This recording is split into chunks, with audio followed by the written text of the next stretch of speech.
Okay, well, if anyone's joining in, I'm just just chilling, um, watching some reaction, no, watching some videos to react to. There's a couple stuff that I wanted to watch, pretty bad, not pretty bad, but, this video If called, you've ever wanted this video called The Deserved Downfall of Mike Israel. So, I guess from recent news, like I said again on my last stream, when I was teaching my code method thing, yeah, there's something going on. That's some drama that's happening with Mike Israel. Especially, I watch a couple of like Greg Doucette's videos, and yeah, he was going at it. You know, there's a couple of videos where he was calling out Mike for his PhD, and I don't really know how far it goes. I was just hearing here and there in pieces, but it's gonna be interesting to watch this video so I can see the full picture of what's going on. But anyways, yeah, if anyone happened to join, comment down, comment in the video, and let me know what you think and how you feel. If you're a big fan of Mike Israel, how do you feel right now after the news has come out about his PhD being, you know, not what it seems, I guess, not professional or whatever. Well, no, I watched a couple of things from Mike here and there, yeah, before this whole thing escalated to this point. Mike seems like a very, I don't know, it's just, the way he talks is very genuine and, I don't know, empathetic.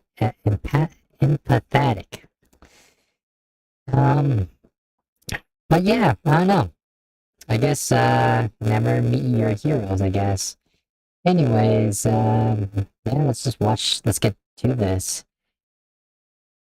to see someone's overinflated ego get crushed overnight, then there's no better example than what's happening to Mike Israel right now. He went from raving about how he was the smartest person in the world. I'm both on a raw IQ scale smarter, almost every coach, maybe every coach. With an outrageously high IQ. Pegged at scale high, so you get every single question right, and so my IQ is above 160, and we don't know how high because they don't do standardized IQ tests above that. To having the documents that formed the foundation of his entire career be destroyed in a couple of days. Instead, I'm a perfectionist asshole with a PhD. Yeah, hell yeah, that's why I say shit like that. Dr. Mike.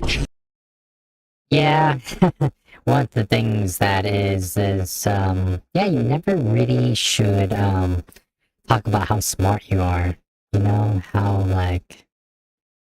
much your IQ is and everything, is because if Mike's saying all this and, someone actually read his PhD and see all the mistakes and, are just reevaluating everything, his research, and finding that it was such a probably a disaster of a PhD, then I don't know, I guess those words come back to haunt you, you know, because so if someone asked me if I was smart, I'll be like, no, I'm not.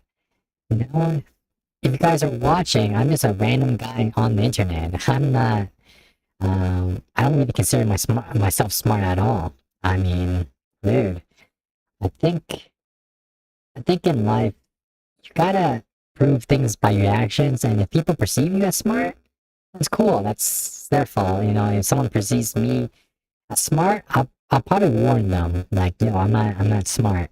I'm curious, I'm open to learning, but like, if you ever see my what was it? I forgot what was that test you take in high school, but no, I got the lowest score back then, and no, I wasn't smart at all. But yeah. Geez, that's a big deal, and I've noticed that carries a lot of weight. Like all I feel is rage, and frustration. Dealing lasting damage to the glowing reputation he spent his entire life building. And at this point, he has no one to blame but himself. He could have avoided this entire controversy by coming clean to his audience, but his ego and arrogance prevented him from admitting any fault. I guess technically I submitted the wrong draft to the graduate school. And so that's been, being rectified now. But yeah, my PhD was one as Jared Feather likes What? What's that noise? to say, 100% fine, which is a euphemism for it happened and it was okay. And now he's on the verge of losing his status as one of the most respected fitness coaches in the world and turning into the laughingstock of the internet. Hi, I'm the Internet Anarchist. I create weekly YouTube documentaries, and today we're diving into the monumental, embarrassing downfall of Mike Israetel. How his life's greatest achievement was exposed to be a sham, the horrible defense he prepared to try to reclaim it, and how, even after coming clean, he's still continuing to lie to everyone. But you know what I'll never lie about? Wanting you to subscribe, so hit that subscribe button and let's dive right into the video. Though to fully grasp why everyone in the fitness community is so mad at Mike Israetel, we have to understand how he rose to become such a leading authority in fitness in the first place. Mike developed his passion for fitness and bodybuilding during his high school days when he joined the wrestling team, but not in the way you'd expect. It was actually his frustration with how wrestling was taught that pushed him towards training instead. So from wrestling, how'd you get into bodybuilding? What was that transition?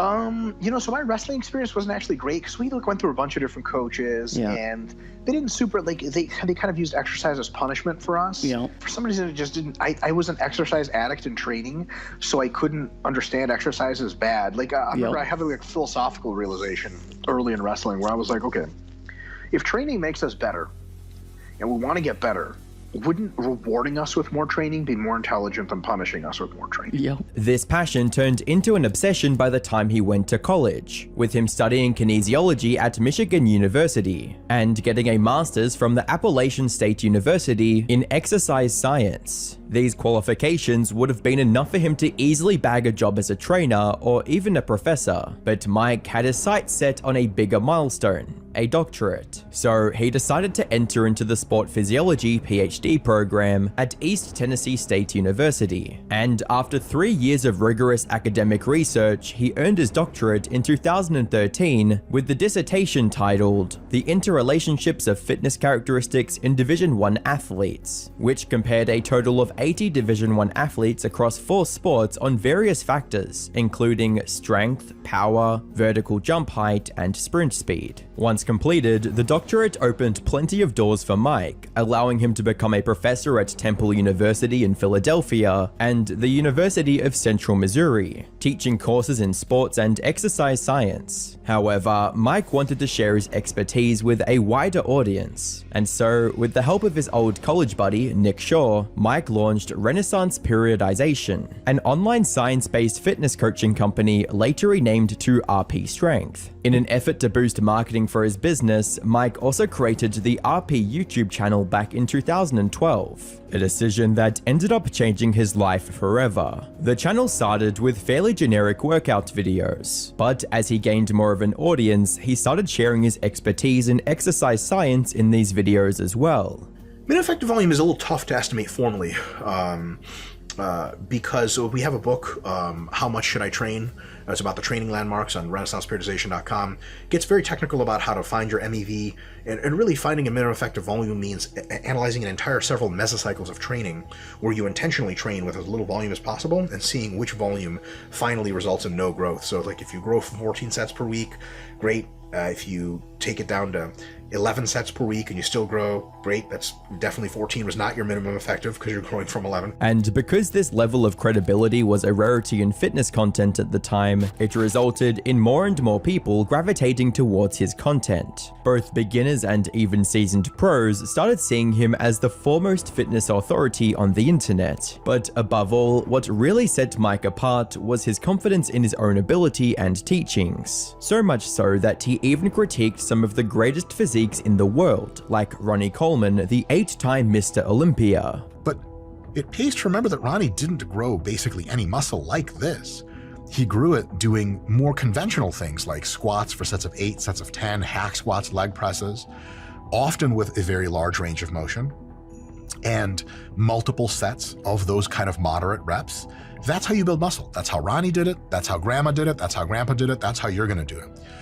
This sets of 2 and sets of 4 and the squat and the deadlift that Ronnie's really, really well known for, you can file this under just for swag. Like, this is just living life and being the f***ing man. Confidence like that, coupled with his seemingly more intelligent fitness advice, grew RP to over 3.8 million subscribers. And with RP's success came more success for Mike himself. His label as an exercise scientist, along with the monumental growth of his channel, earned him invitations to some of the biggest podcasts on YouTube. This success continued with the success of his fitness mobile apps and books, all of which reinforced the idea of him being one of the best fitness experts in the world. However, once you're at the top, often the only way forward is down, which is exactly what happened when Mike became the target of criticism from another popular fitness expert on YouTube, Greg Doucette. The drama started on the 5th of December 2019, when Greg uploaded a video titled Jeff Nippard vs. Jeff Cavalier. Is volume killing your gains? In it, Greg criticized Jeff Nippard's science-based approach to building muscle and called it the wrong way to work out, arguing that the average person is better off simply working as hard as they could. People are lazy, people don't train hard, and so to tell someone to hold back when they're already holding back is moronic and asinine. Tell them, work harder. How hard?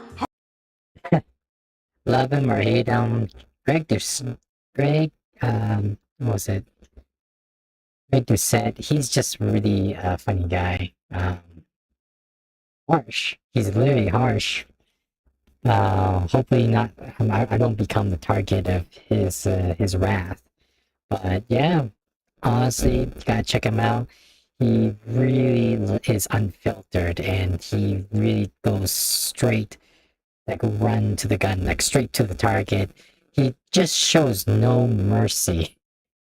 But it's where you feel the passion. I really enjoyed his videos when I get the chance to come across him on the timeline, on the YouTube feed. I mean, Harder than you worked! Now, this video didn't have anything to do with Mike, but being a science-based lifter as well, he was asked. I've been hearing about a lot about science-based lifting.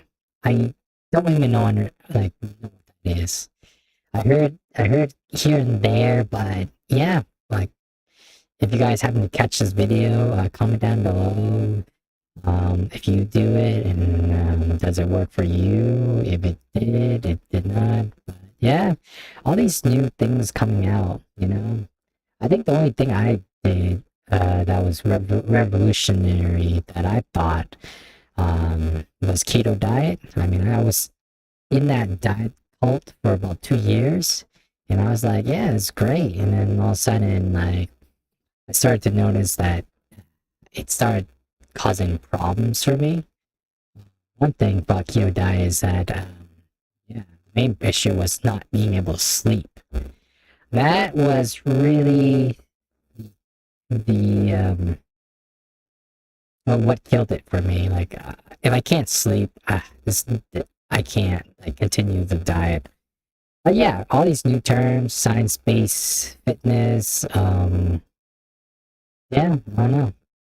I've been out of it for a couple years now, just doing my own thing. About his thoughts on Greg's video, and he did not hold back. I'm pretty sure I saw the entire video by Greg. He never actually answers the question of how much. He just says go harder, and he yells a lot, which is funny, but it's precious little to learn from that other than go hard. And he may have very, very good critique that people just need to train harder because they're straight bitches out here. And they may very well be true. Some people it's true, some people it's not. It's definitely true for a lot of people. But even once you know, okay, I'm fucking training hard, do you do 3 hard sets? Do you do 6? Do you do 9?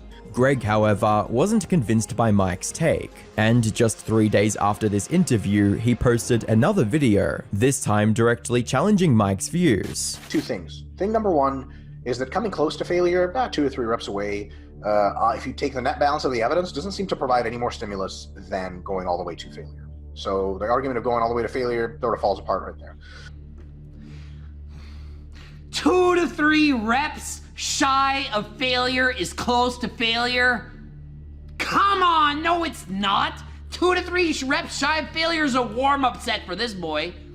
I don't train like a pussy. Greg argued that Mike's comments would be misunderstood by people. This again, Greg just said, doesn't hold back at all, I swear. He just says it like what it is. Even though I feel like I want to disagree with things, it's just like, the way he says it, it's like, yeah, I disagree, but man, you're funny.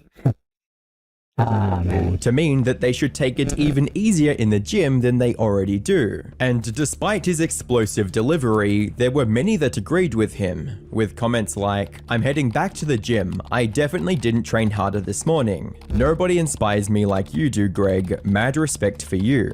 And "You are such a legend. I agree with every single word. I love your approach to training." Noticing this, Mike decided to take Greg on in a face-to-face debate on the 18th of December 2019, hoping to prove him wrong. But unfortunately for Mike, this backfired big time. An important point to note here is that Greg didn't bring his loud persona to the debate with him. He patiently listened to everything Mike said and then offered a respectful rebuttal, which looked like it caught Mike off guard, who appeared disinterested and was even caught yawning throughout their back and forth. As for the debate itself, neither of them budged from their stances and ended up disagreeing at every turn, even on things as simple as the definition of training volume. The concept Greg is defining is called mathematical volume. It's when you do all the multiplication sets times. You could tell by that face. Just look at that face. He's just... And Greg, why? It's just... I don't know. Watching Greg Doucette, the way he's so passionate and the way he just goes at it, yeah, I would be unsettled too if I was in the interview. If he just started like grilling me on his videos, and then when we're about to like meet in a video call and he just shows up with this, I'll be kind of like, what? I think, oh yeah, I don't blame Mike. He's trying to figure out, okay, what kind of face is he trying to make? And I'm guessing he's trying to make this resting, bitch face, But yeah, that's so funny. Being in that face, just calm, polite, smiling, natural. Man, I think Greg is really knowing how to play a game with somebody's psychology. And I bet you he's thinking inside his head right now, like, oh, I got you. I mean... reps times weight times distance. And that's a very, very good concept, but I think slightly one that does a little bit more for us in training is talking about the number of hard sets that you're doing, because the number of hard sets, as you do, anything from 5 to 30 reps, roughly close to failure, it's a roughly effective as far as hypertrophy for all the rep ranges within there, because as the weight goes up, the per repetition stimulus for hypertrophy goes up, but also you have fewer repetitions. However, for most of the people watching, there was a clear winner: Greg, with many people getting put off by Mike's standoffish and disinterested attitude. As the top comment under this video stated, Greg left his ego at the door for this one, Mike didn't. What none of the viewers knew at the time was that this was nothing more than a teaser for Mike's "I'm right about everything" attitude. The downward spiral began in mid-2023, when Mike announced that he'd be getting back into competitive bodybuilding to get his IFBB Pro card. Unfortunately, going pro requires the use of steroids, something Mike knew as well, but given his PhD in fitness, people expected him to know how to use them safely. But even if he wasn't able to regulate his usage and escape their nasty side effects, Anxiety like you would not believe. Every day that I'm on high doses, I wake up in the morning afraid of the rest of my day. All I feel is rage and frustration and anger and anxiety. Externally, I'm like, hello, but internally, I'm like, say something, let's get this party started. I don't want to live like that. It's terrible. what's that called? Intrusive thoughts. I think about violence all the time. This is when Greg picked up Mike's story on his channel once again and started uploading videos urging Mike to stop pursuing his Oh dream my of gosh, this guy's farming. Greg, you can't stop him. If he got his eyes locked on you, he's deep synced in, he's not letting go. This guy will non-stop just makes videos. Man. Greg is literally will never run out of content, I swear.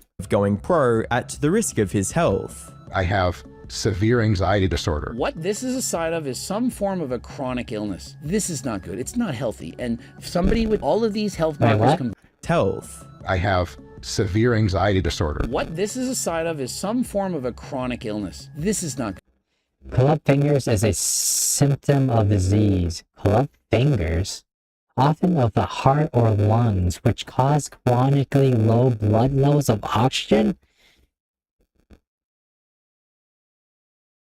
Wait, so what does this have to do with steroids?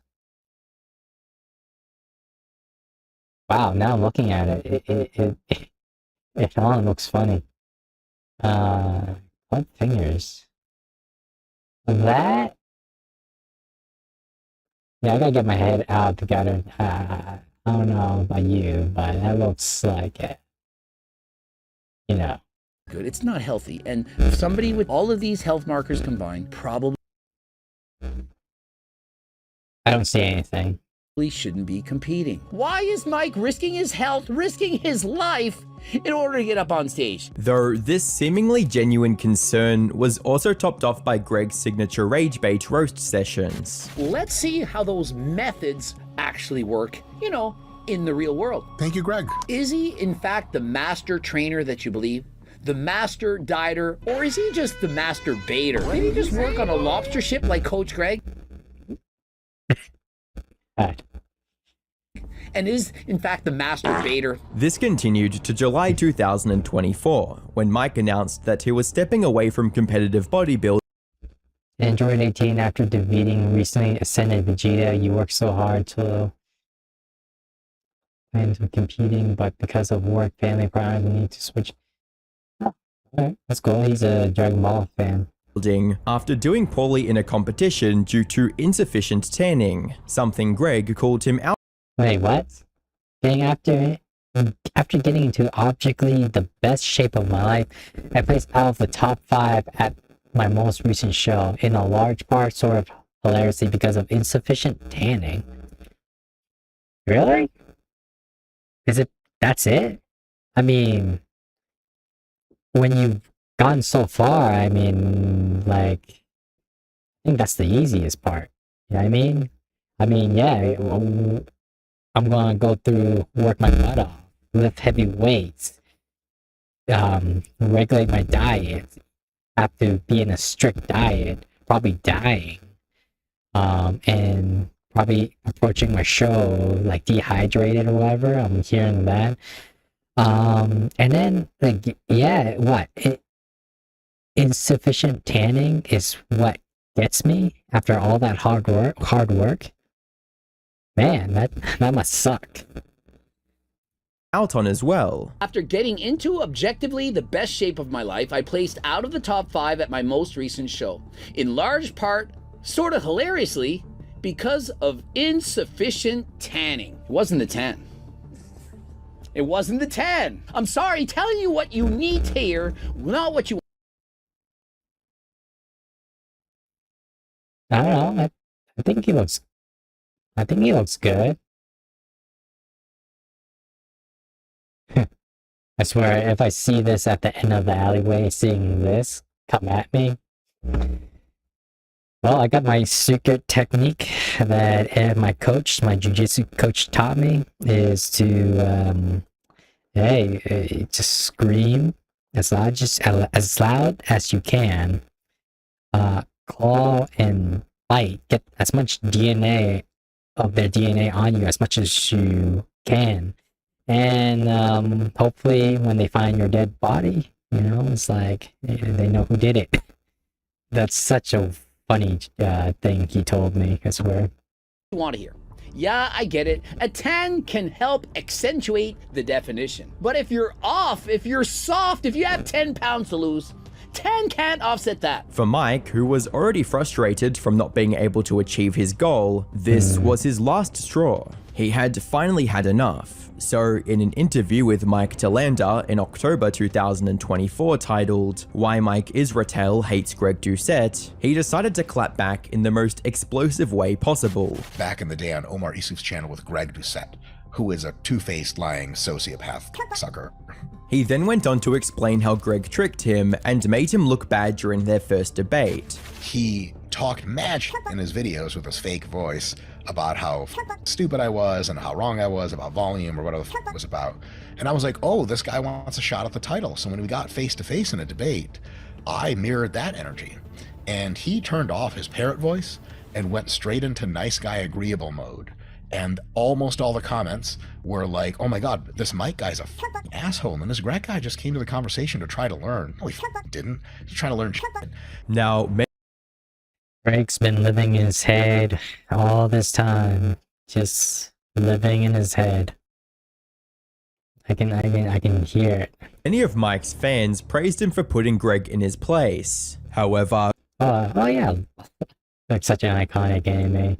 I really gotta watch actually watch the show instead of watching the iconic meme movements. Oh my Shindu. That's such a funny iconic what line. none of them expected was how Mike would continue doubling down on this newfound attitude. After that point, Mike seemed to adopt a no one is better than me attitude. He constantly claimed that he was smarter than every other coach. I'm both on a raw IQ scale smarter than almost every coach, maybe every coach. And I know more about physiology, body responses, etc. I mean, you're setting yourself as a target if you say that kind of thing. I mean, UFC fighters, I mean, yeah, they can say it, but once you find that opponent that beats you down, now what are you gonna say now? So if you say what you mean, you better deliver it. You know what I mean? I think Mike shouldn't say that. You know what I mean? Because I always think that there's always going to be someone better than you, right? You can't always be the best because there's someone who does it better than you. But yeah, no, I think Mike set himself up for that. Than they do in most cases. Had an IQ of above 160. I've taken the Ravens Advanced Progressive Matrices test, and I pegged it scale high. So you get every single question right, and so my IQ is above 160. We don't know how high, because... Wait, 160? Isn't Einstein about like 140 or he's 160? I don't know. They don't do standardized IQ tests. I'm dumb. I don't know what the IQ test is, honestly. Above that. Which again made him better than almost everyone else. And also in every category of human behavior, I'm tougher than you. I can train closer to failure than you. I can do it for longer. I have more willpower than you. I'm just better than you, Lyle. And claimed that no one could challenge his Wow. I mean, honestly, I don't really have seen these kind of videos of Mike Israetel. I'm literally seeing these type of videos first time of him ranting out like this, and it just makes me feel like really, there's no one's perfect, you know what I mean? Yeah. Methods, since no one knew more about fitness than him. And if you think you know, you are presuming you know more than me about the thing I'm one of the top experts in the world in, and also the thing I'm literally involved in myself. So whatever ideas you have about how I can improve, just right off. This Oh, egotistical Mike. and brash attitude rubbed many of his supporters the wrong way. with them Yeah. stating things like, ego is why he hasn't come in shredded at a show. Wow. And Mike has accomplished a lot with YouTube and RP. I do think he is knowledgeable about training, but it cracks me up by how much Mike thinks of himself when it comes to bodybuilding. He knows his body better than anyone else, yet he has been out of shape at every show. Him doubling down on his credentials also made some take a closer look at Dr. Mike's PhD thesis, just to see if he was actually as credible and intelligent as he claimed to be, and what they found was shocking to say the least. The first to properly review and present his findings about Mike's thesis was a YouTuber named Solomon Nelson, who posted a video on the 29th of September 2025 titled, Mike Israetel's PhD, the biggest academic sham in fitness. And as you might be able to judge from the title, he didn't have any good things to say about it, with him going as far as to call his entire thesis shallow, sloppy, and confused. So naturally, when I got my hands on Mike Israetel's PhD thesis, I expected a masterwork, an intellectual tour de force. Yeah. Instead, I am a perfectionist asshole with a PhD. Yeah, hell yeah, that's why I say shit like that. Dr. Mike, geez, that's a big deal. And I've noticed that carries a lot of weight. Like all I feel is rage and frustration. what I got was a document so sloppy, shallow, and confused, it could only pass in a system that had already failed. Yeah, I don't think anyone really reads PhD. I mean, the common person, I mean, come on, you guys. Someone tells you how, they have a PhD, and they're like, great. You think, you think you're gonna read it? Hey, you wanna read my PhD? Just put it there on the table. I'll read it later. I think it's crazy that before Solomon, I don't think anyone really read Mike's PhD. They just like, it's there, right? It's there for anyone to grab, but I don't think no one really read it or called them out for it. Until Solomon, took his grubby hands on it, looked through everything, because he knows what he's doing, right? He points out all the mistakes, all the mess and everything, and boom, there we go. It's crazy, right? It makes you wonder if someone does say, oh yeah, I wrote a PhD on this. Sometimes you gotta be like, okay, let me read it, right? And see how they react. If they're like, yeah, sure, and you see a bunch of fancy words and things that you're like, I don't know what this means. It seems like what he's doing. I mean, honestly, if you give me Mike's PhD and told me to read and find all the mess, I would probably be like, nah, I'm good. I'm just gonna believe in Mike's word. You know what I mean? Like, this is so much reading. I don't want to do it.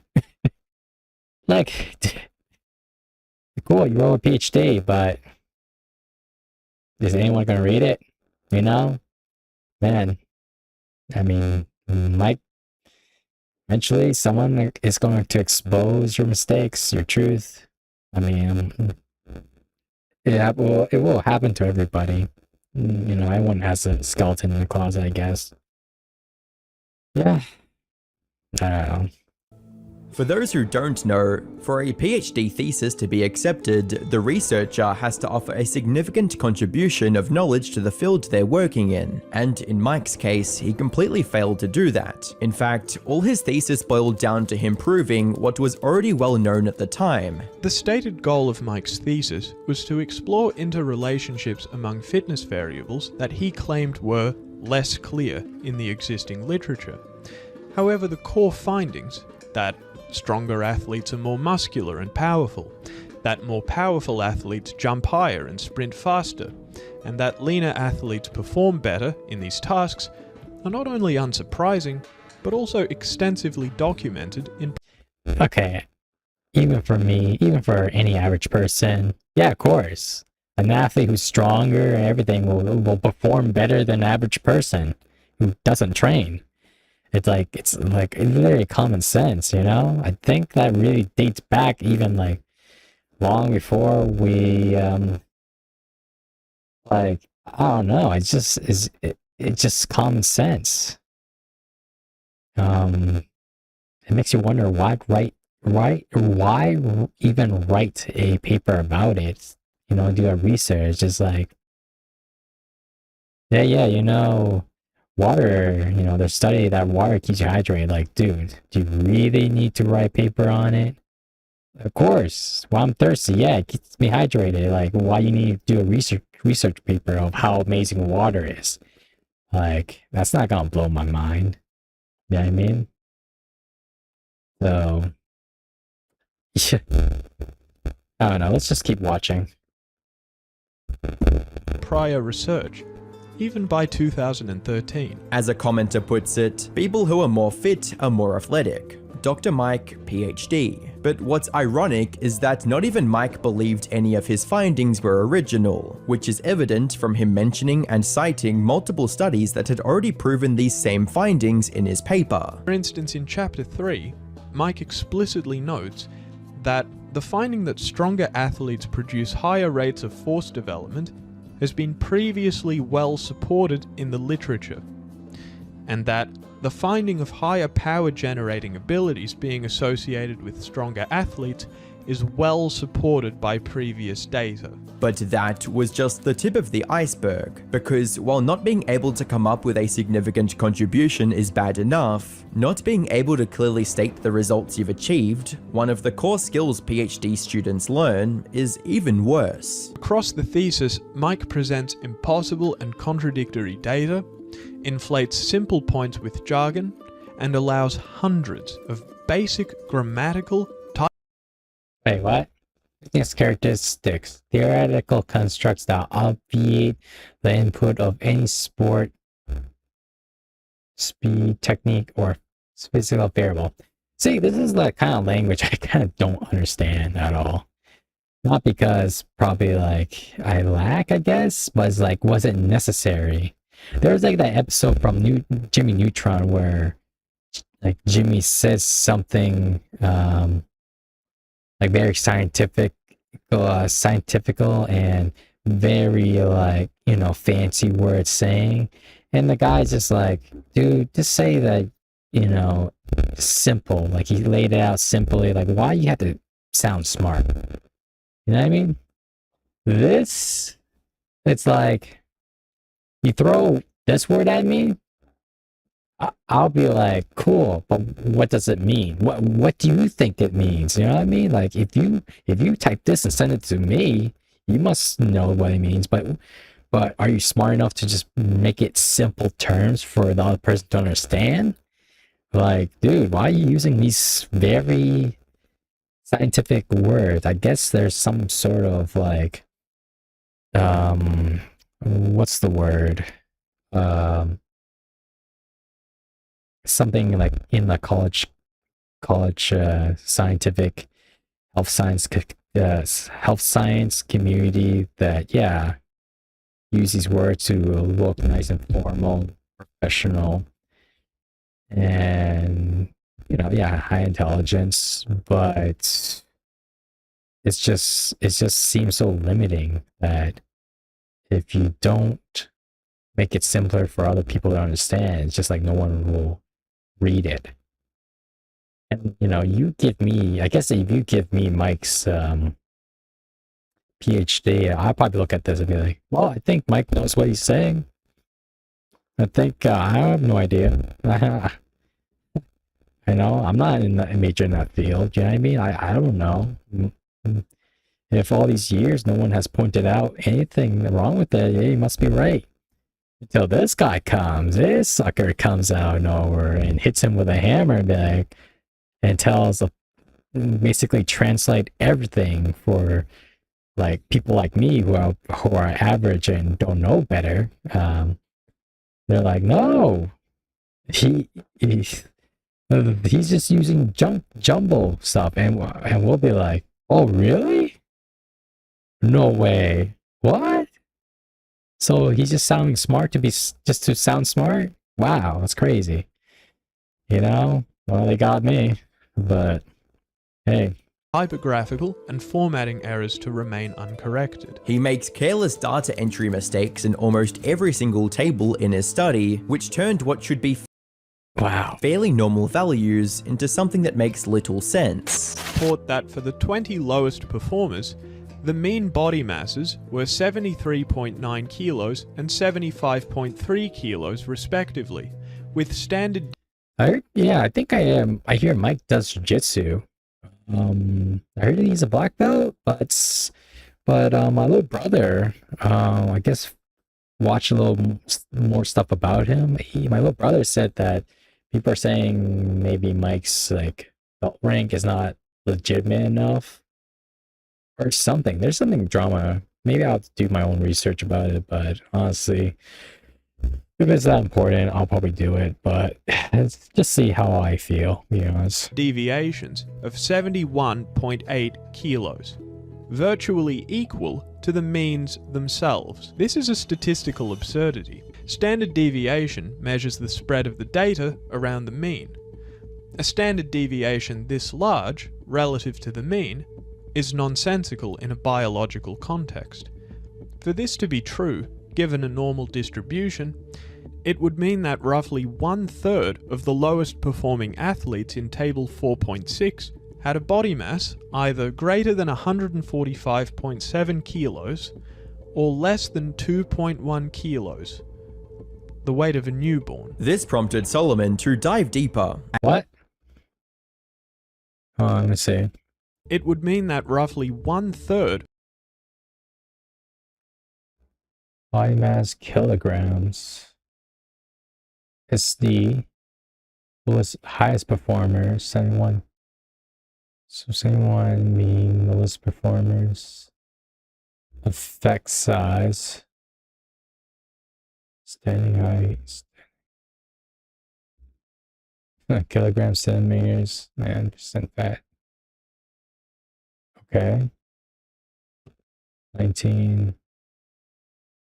Okay, what does SD mean? of the lowest performing athletes in Table 4.6 had a body mass either greater than 145.7 kilos or less than 2.1 kilos, the weight of a newborn. This prompted Solomon to dive deeper, and what he found made Mike look like even more of an incompetent fraud. These are numbers so fundamentally wrong that they could only result from incompetent data entry, which is exactly what's happened here.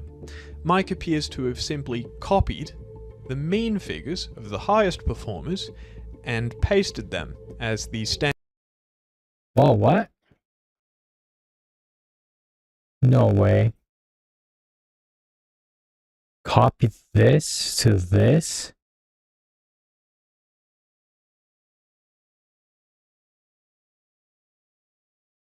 Standard deviations of the lowest performers. To have made this mistake just once would be damning enough. But Mike makes this exact same error in 3 separate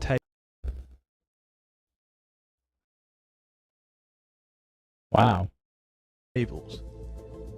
These mistakes invalidate the entire tables.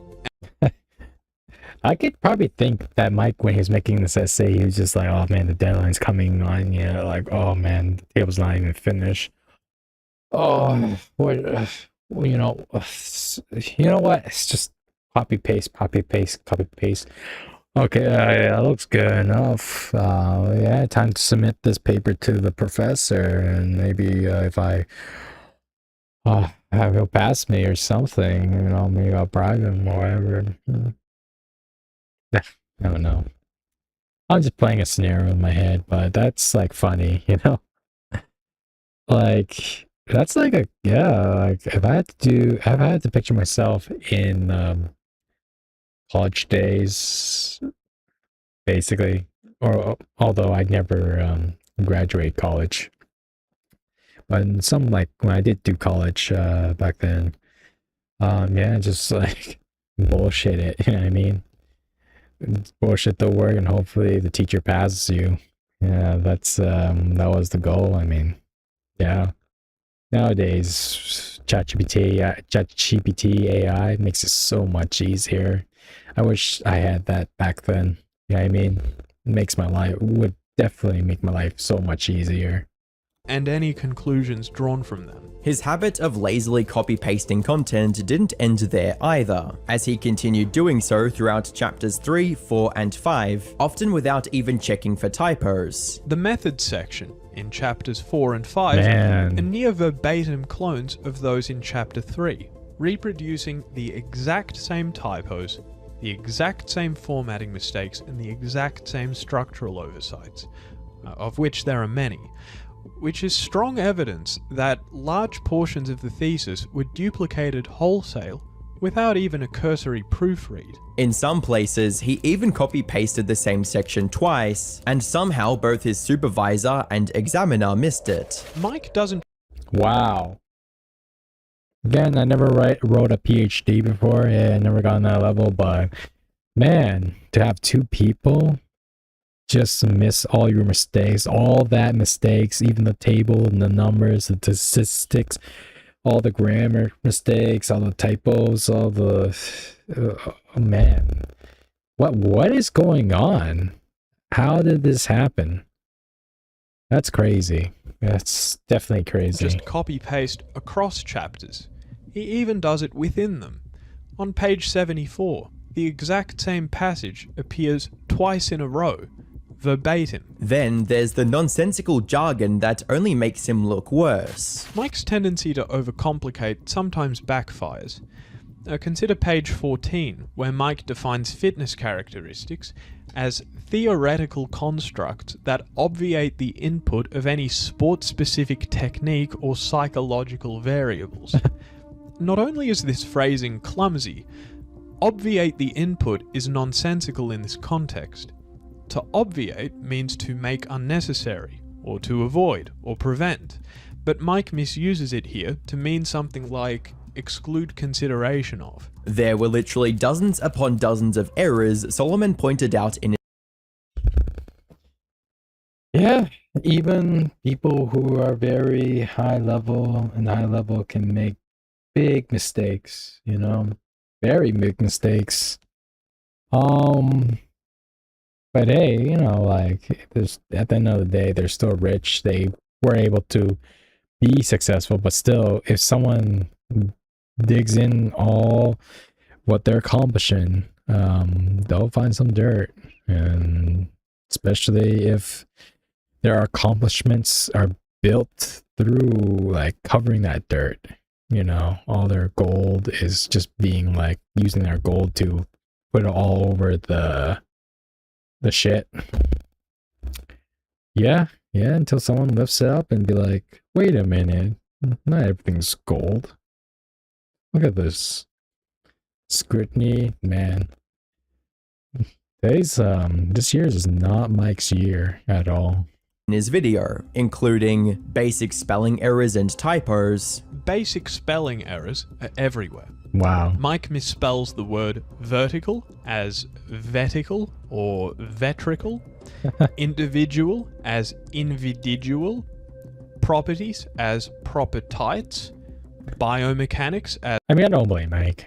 Even I misspelled all of this.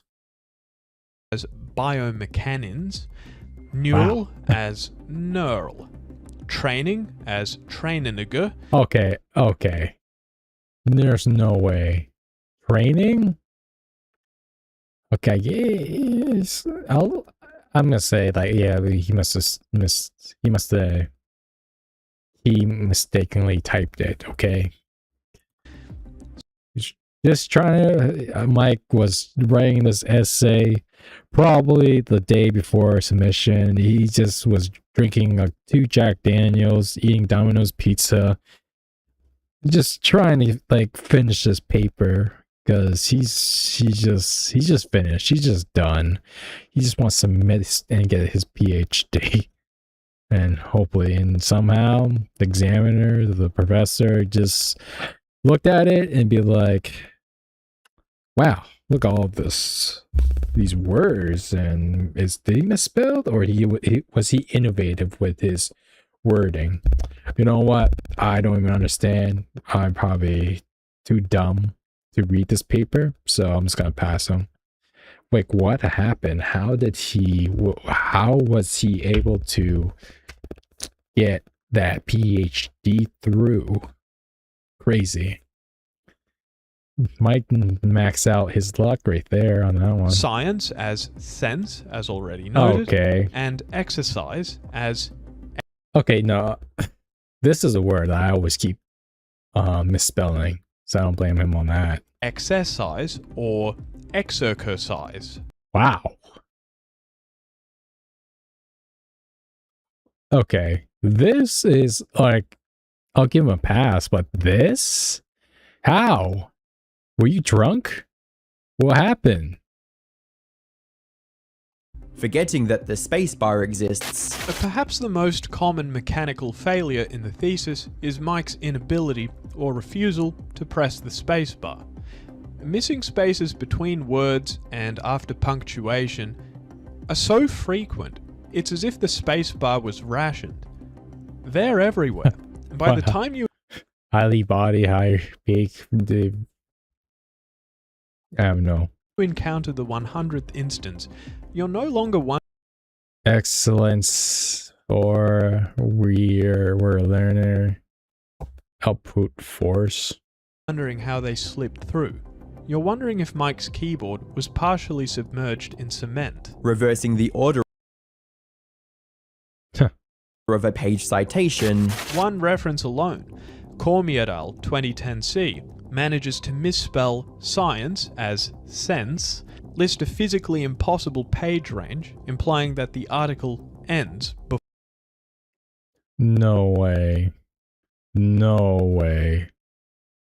Before it begins. It omits necessary spacing after punctuation, and it inserts a comma before the final period for good measure. No way. I swear, I think some teacher out there, college professor or high school teacher, is taking Mike's essay at this moment and literally teaching the students using this example of how not to write a PhD. This is crazy. My gosh. This exact citation appears uncorrected on pages 52, 78, and 109. And distorting or misrepresenting the works he cited to prove his point. On page 13, Mike makes two assertions to frame his study. I don't know. I remember he was Mike was doing a debate or interview with who's that guy's name again? That ecological guy. That I forgot what was it, but yeah, ecological. Who was his name? Anyways, he was having a debate, and the guy was explaining to Mike about something about science, health science or whatever, how learning science, of how like Jiu-Jitsu's learned or whatever, and they're going at it, and then Mike pulls out oh, come on, man, trust me, I have a PhD on this. And I was like, well, yeah, I mean, I trust Mike. And and that little segment there, for one of my videos, I thought Mike was legitimate, and I used that segment in one of my videos to be like, oh yeah, look at that. Mike has a PhD, you can't argue that. But I guess it turns out, yeah. It turns out when you actually read the actual PhD, and now the context has changed. The context is like, yeah, you wrote a PhD, but was it good? Man, it's very disheartening to know, looking back.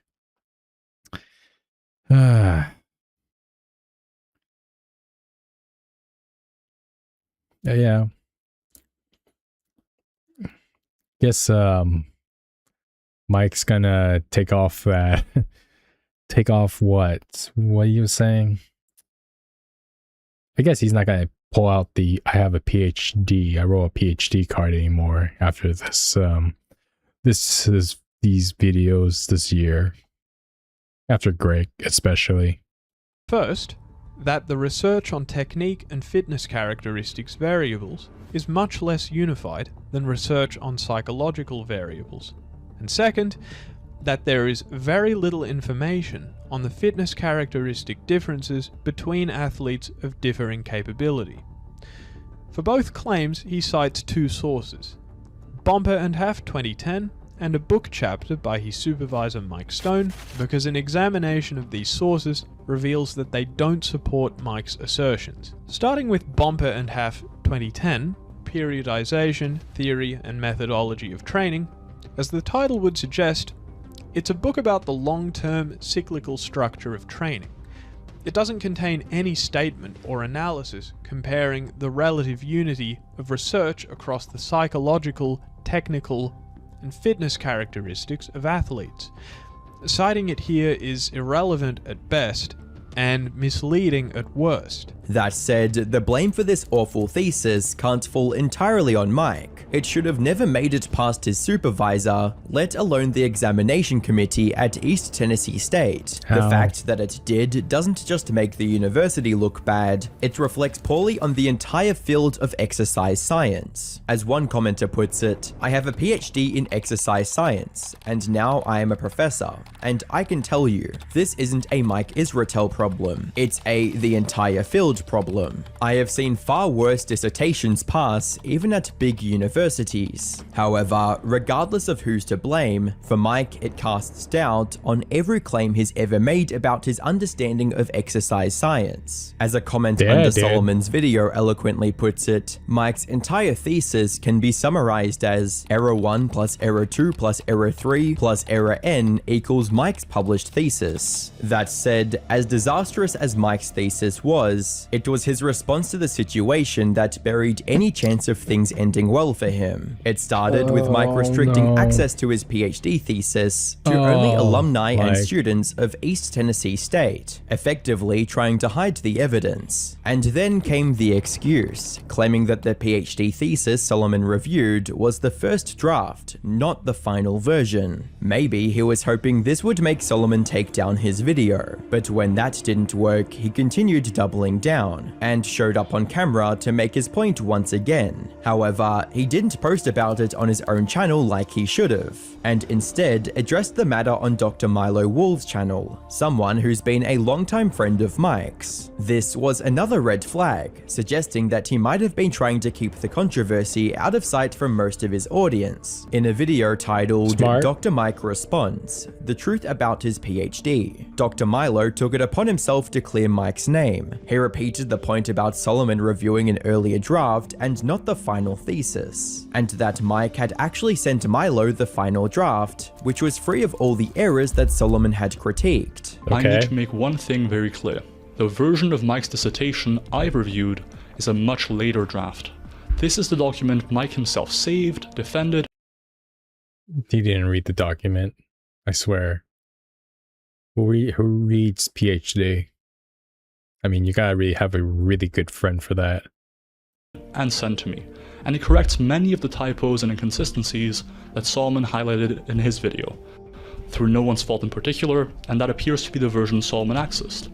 But one thing is certain, the document Solomon reacted to was not the latest version that was actually examined and passed. And that's the smoking gun. If there's one thing universities never get wrong, it's the name of their own department. In other words, Solomon wasn't even reviewing the defended archived dissertation. The video also included an interview with Mike where he took some responsibility for uploading the wrong draft to the university's database. We now know Solomon was looking at an accidentally uploaded incorrect rough draft. So I'll say this, I don't blame him for going hard on it because he has every reasonable idea to think this was the final draft. It wasn't. We have the final draft now in the link here. And so most of his critiques are just non-starters because the final just doesn't have most of those problems. Milo then ended the video by hinting at Solomon not being the best judge of Mike's thesis, since he's been quite biased against Mike in many of his other videos. And when you look at the broader context, the pattern becomes clear. To date, Solomon has made more than 10 videos about Mike, That's over 13 hours of content targeting a single person. Topics range from 2-hour collaborations critiquing Mike's bodybuilding performance to hour-long reactions to his surgery, to videos like this one attacking his academic record. A quick look at his views on videos where he features Mike versus his non-Mike content shows an enormous discrepancy in his views. When one person becomes your channel's most reliable source of outrage, views, and income, it raises the question of motive. Unfortunately for Milo, and especially Mike, people did not buy any of it, with commenters stating, "How exactly can that paper be in the official university database and only be the first draft? Makes no sense. No one puts drafts in official databases. The moment you said that, I knew it was just lies meant to cover your friend and nothing more. Trust me bro, an earlier draft was published in multiple official locations bro. Here is a Google Drive link to the final version with the metadata stripped bro. I totally wrote this version in 2013 bro. I would never feed my original into a large context AI window and frantically edit it to try and fool you bro." And as many people looked into it, it didn't take long for them to find proof debunking their entire defense. Like how the paper that Milo presented as the final version was dated March 2013, whereas Solomon's version was dated August 2013. To add to that, a viewer was also able to catch an edit made by ETSU, most likely short for East Tennessee State University, on the 3rd of October 2025, despite Milo claiming that Mike had never even watched Solomon's video. For context, Mike hasn't even watched Solomon's video.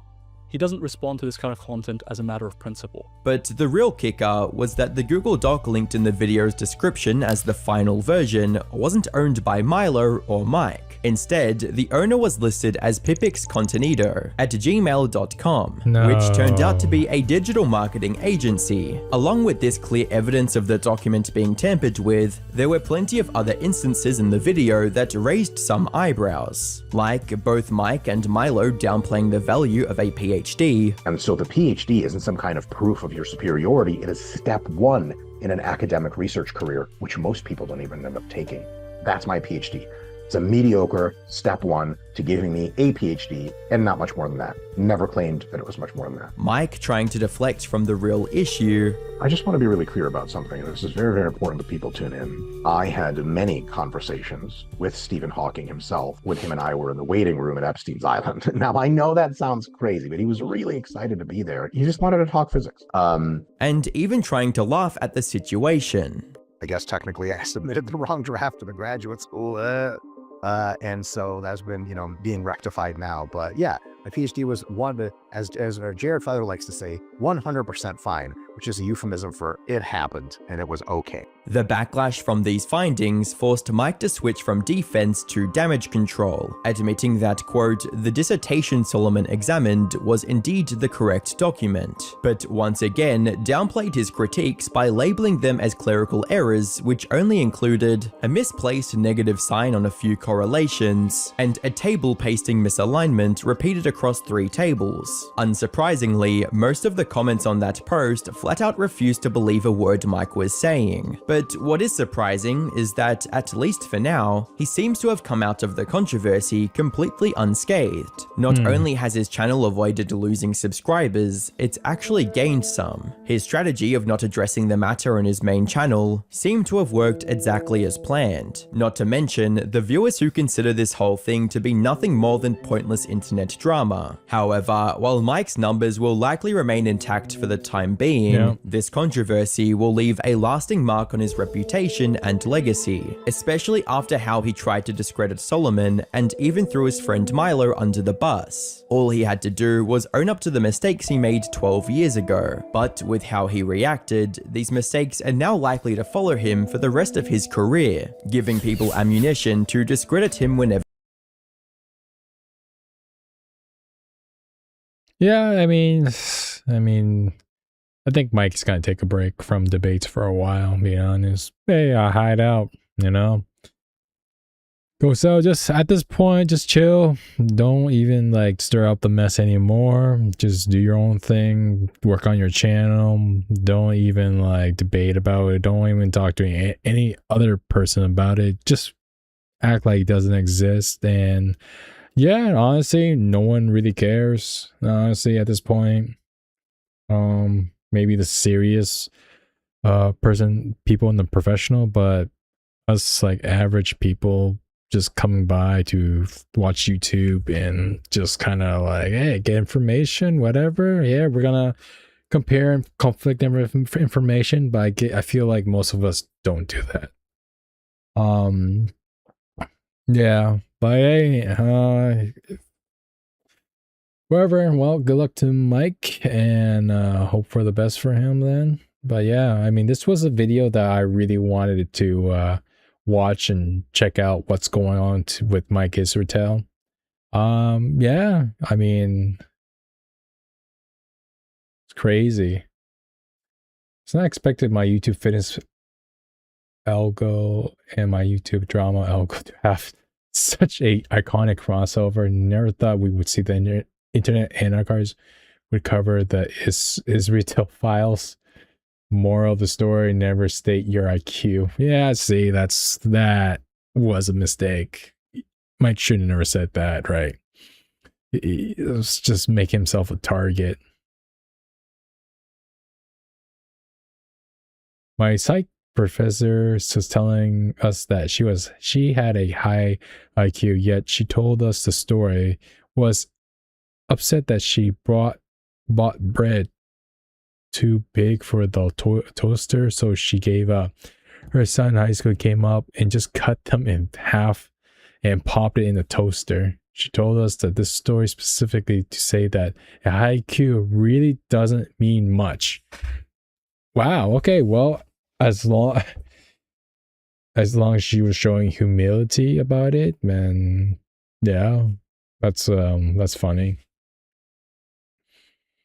I did have a friend that had a very good high IQ. He was really top in his class, but when it came to common sense, he was just so bad at it, you know? Yeah, it's just like, dude, like, he ate and just didn't put away his food or dish or anything, and he just left it there. It's just all a mess. And I'm like, dude, like, you gotta like clean this up, you know? You can't just leave it here. And it's not even his house, it's my house. Or he threw up on my bathroom, and when I came to the bathroom, he didn't even like clean it up. He just left it like that. And I'm like, dude, like, common sense, man. Just like clean this up, you know? It's crazy. Yeah, so high IQ, yeah, does not mean much in such cases for people, but sometimes, yeah, it's crazy.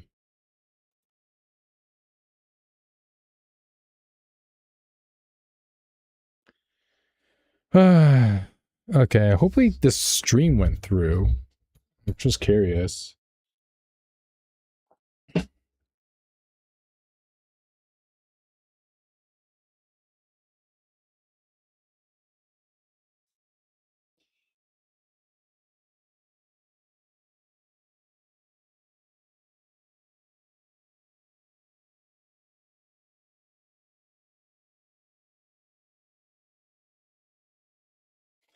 Okay, it did go through. That's cool. Anyways, I'm gonna end the stream tonight. Yeah, I'm just trying to build my confidence in, you know, trying to stream and get better at it. Hopefully the talking is getting better. I'm mostly concerned about mic quality. Don't want to sound like a robot to you guys or whatever. But anyways, thanks for watching. If you happen to come across this video, and I'll catch you on the next stream.